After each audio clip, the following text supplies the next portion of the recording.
RCR, la red que comunica y une al Perú. Vamos a conversar sobre este tema y la repercusión que tiene esa inestabilidad política, sobre todo los hechos de corrupción, ¿no?, en el día a día en nuestro país. Saludamos a esta hora al ingeniero Carlos Durán Chahut, presidente de la Cámara Nacional de Comercio, Producción, Turismo y Servicios Perú Cámara, que forma parte precisamente de la Unión de Empresarios del Perú. Qué gusto saludarlo, ingeniero Durán, muy amable como siempre. Muy buenos días, señor Hernández. Muchas gracias a usted, más bien por la oportunidad de poder conversar y llegar a través de usted y de su medio a su vasta audiencia, a quien saludo especialmente en esta mañana, un tanto fría en Lima, y espero que el clima vaya mejorando también para beneficio, digamos, de los limeños, que son los que sufren más con estos fríos y esta humedad. Un pronunciamiento bastante enérgico, bastante directo contra la corrupción, ¿no? ¿Qué tanto nos está afectando la corrupción? Y en las altas esferas del gobierno, ¿cómo repercute? Y usted hablaba de la necesidad de generar un clima, ¿no?, apropiado. Ha transcurrido un año de gestión gubernamental y vivimos en medio de una inestabilidad constante, ¿no? Y ahora, sumado a esto, el tema de la corrupción. Mire, lo que más preocupa en realidad es que percibimos que como que se está normalizando esta situación de inestabilidad, esta situación de no desvincular, digamos, la cosa pública de los actos de corrupción. Se está normalizando, digamos, la percepción de la población de que acá no hay realmente una verdadera lucha contra la corrupción, y evidentemente luchar contra la corrupción significa eliminar la impunidad, ¿no?, que es un incentivo para que se generen actos de corrupción. Nuestro comunicado al que a usted ha hecho alusión, señor Hernández, pues es una consecuencia de una indignación, creo que mayoritaria, sobre situaciones que se vienen dando de manera reiterada, y que hace un par de días atrás se evidenció con una renuncia intempestiva de un ministro de Interior que no tenía ni 2 semanas en funciones, y el contexto en el cual se da esta renuncia pues generó y nos sigue generando muchas dudas, mucha suspicacia, y como le digo, esto ya viene de atrás por diferentes hechos que han venido sumándose, ¿no? Entonces, nuestra preocupación es que lamentamos mucho que haya, digamos, una supuesta un supuesto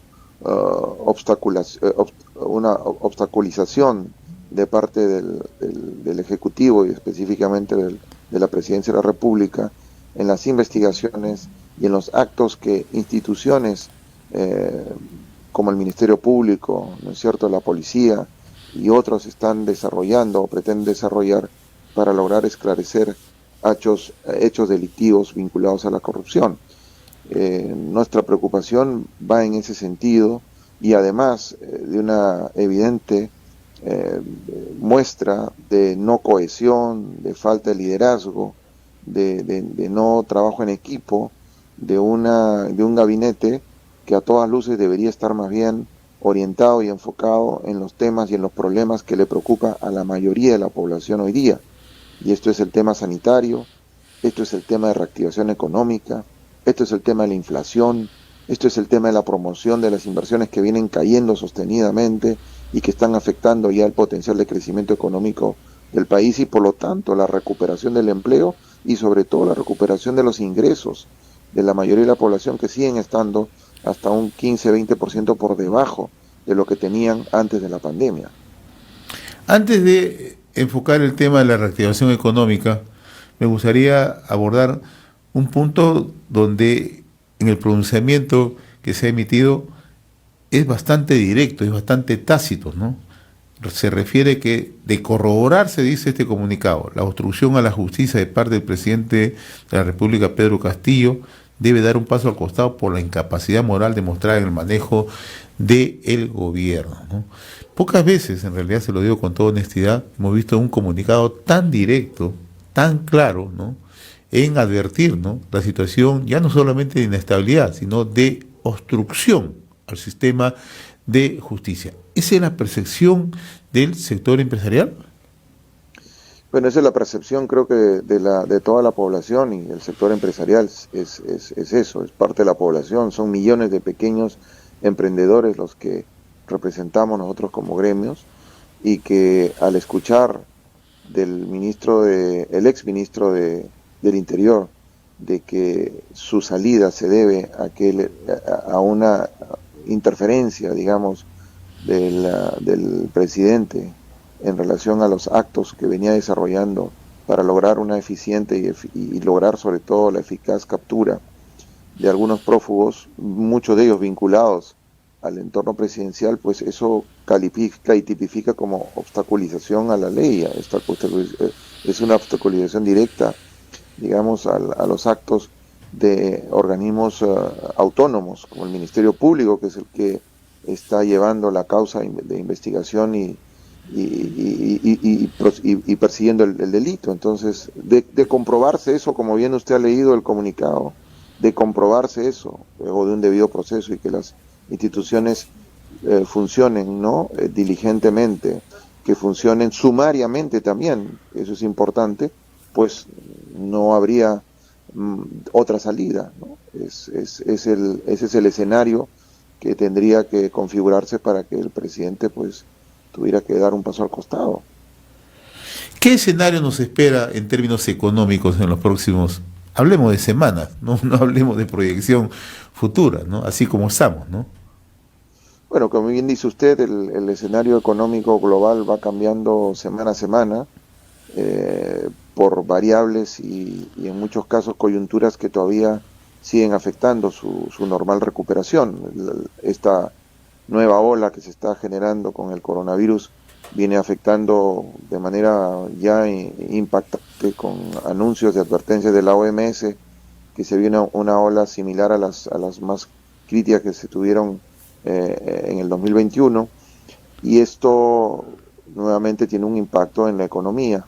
La invasión de Rusia a Ucrania, que todavía se mantiene, digamos, y mantiene mucha tensión en cierta parte de Europa y con efectos en el mundo, también continúa generando distorsión en los mercados.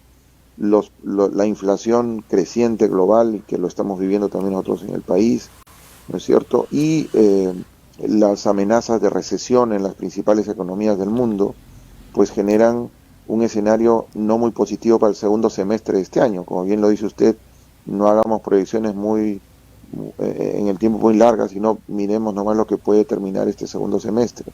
Ya los indicadores y las proyecciones están manifestando que el crecimiento del segundo semestre será pues muy bajo, y que nos llevará a niveles de crecimiento alrededor del 2.5% del PBI en el año. Eso en realidad es muy poco, no alcanza para recuperar los niveles de empleo, no alcanza para darle empleabilidad a los cerca de 250.000 jóvenes que todos los años se incorporan al mercado laboral, y sobre todo estamos viendo el efecto en la demanda interna, donde la inversión, que es uno de los motores importantes del crecimiento económico, se está en niveles de crecimiento cercanos al cero, es decir, sin crecimiento. Y esto tiene mucho que ver con los niveles de confianza, con los niveles del clima de negocios que existe hoy día en el Perú, por la percepción negativa que se viene teniendo y las expectativas negativas que se están proyectando por la crisis política, ¿no?, y los problemas que se generan como consecuencia de actos fallidos del gobierno. Entonces estamos en un contexto interno, inclusive no muy favorable, para poder sobrellevar esta crisis global de la que estamos comentando. Usted ha descrito con claridad la situación que vivimos en el plano económico, en el plano social, ¿no? ¿Percibe, tiene algún optimismo que el gobierno tenga alguna voluntad de cambio en enrumbar nuestra economía? Mire, acá tenemos que manifestar algo que es importante. Las decisiones políticas no van desconectadas de la actividad económica del país, no van por cuerdas separadas, ¿no? Entonces, si es que no vemos, y esto, como le digo, estamos ya normalizando una situación de inestabilidad permanente, básicamente generada por decisiones políticas equivocadas. En algunos casos del Ejecutivo y en otros casos también hay que ser objetivos, vienen desde el Legislativo. Hay un tufillo permanente, populista y demagógico en determinadas normas que no tienen un efecto de reactivación económica, sino por el contrario, tienen un efecto de generación de mayor desconfianza a los agentes económicos, y eso lo vemos directamente en los resultados de la inversión. La inversión no está creciendo y la inversión es alimentada específicamente por un factor que se llama confianza. Cuando hay confianza, los agentes económicos, los microempresarios, los pequeños, los medianos y evidentemente los grandes, apuestan su patrimonio e invierten no solamente por especulación en el corto plazo, sino invierten en proyectos de mediano y largo plazo. Entonces, esta situación, como le digo, de crisis política exacerbada por decisiones fallidas, tanto en el Ejecutivo como el Legislativo, esta erosión al sistema laboral a través de medidas y mecanismos que tienen un sentido muy pernicioso de seguir contribuyendo a generar sobrecostos laborales no remunerativos de los más altos en la región para el país, no ayuda. No enfrentar reformas estructurales que son importantísimas para ayudar a la formalización del país. Necesitamos urgente una reforma tributaria. Necesitamos sí una reforma laboral, pero que sea pro competitividad, que eleve la productividad del trabajador y no estemos simplemente dando mensajes populistas que no ayudan a la generación de empleo formal. Entonces, estamos en un círculo vicioso de políticas públicas fallidas que lo único que hacen es seguir erosionando la posibilidad de recuperación económica del país. Ingeniero Carlos Durán Chajut, presidente de la Cámara Nacional de Comercio, Producción, Turismo y Servicios Perú Cámaras, yo le agradezco como siempre la amabilidad de compartir esta comunicación a través de RCR, Red de Comunicación Regional. No sé si tenga usted algo que agregar, por favor. Mire, yo confío, en primer lugar, como comenzamos la entrevista, en que las instituciones de nuestro país, el Ministerio Público, el Poder Judicial, la Policía Nacional del Perú, desarrollen sus funciones y sus facultades con diligencia, de manera sumaria, siguiendo el debido proceso, y que se permitan esclarecer todos los actos supuestos de corrupción que se están investigando en este momento. Y dicho esto, el Poder Judicial intervenga también sumaria y directamente, y sancione individualizando las penas a quienes tengan que sancionarse como corresponde. Y confiamos que toda la clase política se encuentre a la altura de las circunstancias cuando estas cosas se esclarezcan, ya sea para hacer una autocrítica, para reconocer los errores que se han cometido y para sancionar políticamente a quienes tengan que sancionarse. Gracias por su atención a RCR, ingeniero Carlos Durán Chajut. Muy amable, como siempre. Buen día. Gracias a usted. Buen día. RCR, la red que comunica y une al Perú.